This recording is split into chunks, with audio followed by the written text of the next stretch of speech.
Are Chrome pages not loading? Don't worry, I'll show you the fastest ways to fix it on Windows. Step 1. Clear cache and cookies. Open Chrome, click the three dots, Settings, Privacy and Security, Clear Browsing Data.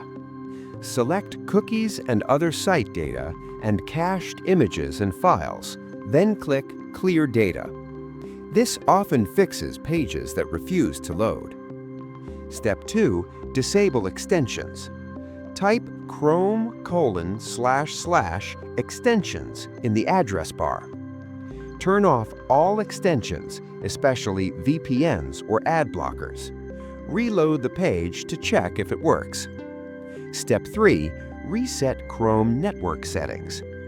Press Windows + R, type CMD, and press Enter. Run these commands one by one. ipconfig/flush DNS, netchef winsock reset. Press Enter. Restart your PC after this. This clears network conflicts that block Chrome pages. Step 4. Update Chrome. Click the three dots, Help, About Google Chrome.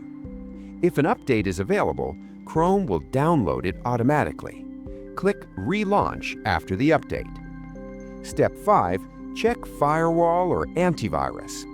Sometimes firewall or antivirus settings block Chrome from loading pages. Temporarily disable them and check again. Remember to re-enable protection afterward. That's it! Chrome should now load pages normally while keeping your internet connection active. Like and subscribe for more fast PC, browser, and app fixes.